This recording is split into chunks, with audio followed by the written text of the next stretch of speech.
नमस्कार सर्वांना. चला तर व्हिडिओ सुरू करायच्या अगोदर मी सांगते, मी पहिल्या व्हिडिओमध्ये सांगितलं होतं की 5 घंट्यानंतर ही रूम मिळाली. तर ही ती रूम जी आम्हाला 5 घंट्यानंतर मिळाली. इथं बघू शकता. नंतर आम्ही 2 वाजता ही रूम केली होती आणि आता सकाळचे 7 वाजलेले. तर इथून आम्हाला रेडी होऊन परत पुढे दर्शनासाठी जायचं आहे, कारण मंदिराजवळ आम्हाला रूम भेटलीच नव्हती, म्हणून 30 किलोमीटर दूर ही रूम भेटलेली. आता इथून रेडी होऊन आम्ही आता निघालो मंदिराकडे. त्र्यंबकेश्वर मंदिरापाशी आम्ही आलो दर्शनासाठी. खूप छान वातावरण आहे, पण पाऊस चालूच आहे. ते बघू शकता, कारण पाऊस खूप चालू आहे आणि श्रावण असल्यामुळे गर्दी पण खूप होती.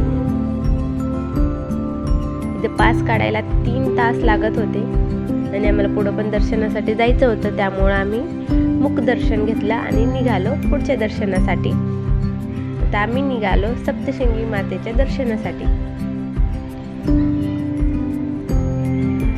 इथून बघू शकता किती छान असं वातावरण आहे.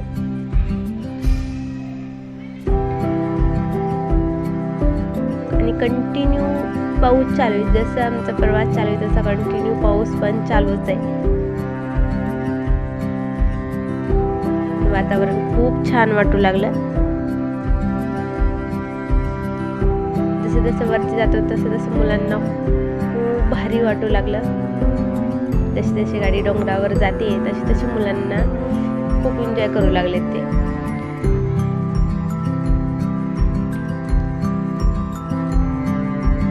बघू शकता पूर्ण ढगाळ वातावरण आहे. जसं वरती आले की असं वाटतं की ढग खाली येतात. नंतर आमची गाडी डोंगराच्या साईडने निघाली. इथं बघू शकता थोडा पाऊस पडलेला आहे आणि थोडा चालूच आहे. तर इकडं पाणी येऊ लागलेलं आहे. धबधबा आहे डोंगराच्या साईडने जाताना.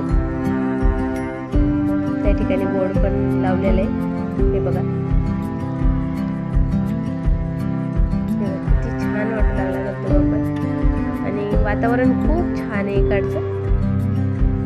इथं आम्ही आलो दर्शनासाठी देवीच्या.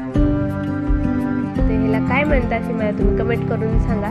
पण हे बस सारखंच आहे, मला काही आठवत नाही की ह्याला काय म्हणतात. चला तर आम्ही वरती रांगेत लागलो होतो, कारण एका साईडनी 10 जण बसतात. कारण तिकडच्या साईडनी जोपर्यंत उतरत नाही तोपर्यंत इकडच्या साईडला दरवाजा खोलत नाही. नंतर दरवाजा इकडचा खोलला आणि नंतर आम्ही बसलो आणि निघालो वरती दर्शनासाठी. बघू शकता रात्रीचं, पण रात्रीचं बाहेरचं काही दिसून नाही लागलेलं कारण अंधार झालेलं आहे.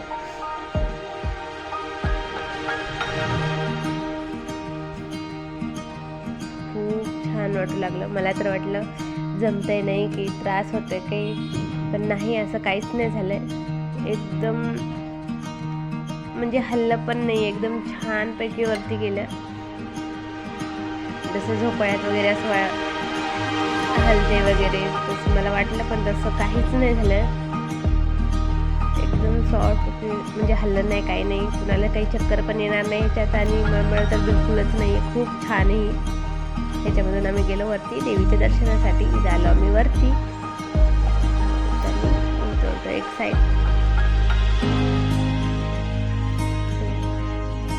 आता दर्शनासाठी इथं पण खूप भीड आहे आणि वरती आल्याच्या नंतर पण पायऱ्या येतं. पायऱ्याला इथं आम्हाला वरती 1 तास लागला परत रांगेमध्ये. नंतर दर्शन झाले.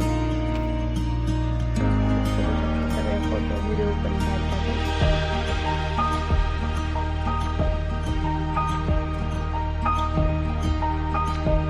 साक्षात देवीचे दर्शन झाले.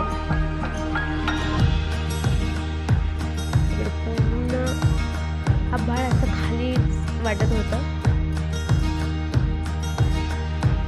खूप छान होतंय वातावरण. ते तुम्ही बघू शकता, व्हिडिओमध्ये पण दिसतंय.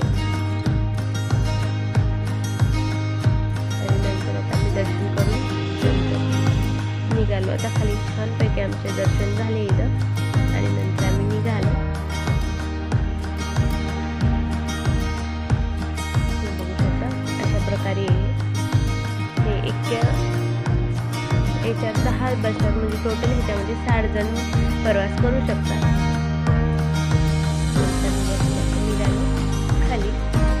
आता खूप झाली होती इथं.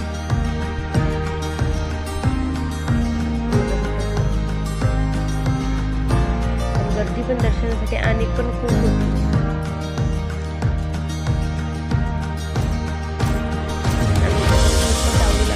बघत होता पण मला भीती वाटत होती की नको वाकायला. उभा पण नाही राहायचं, बसूनच बघ.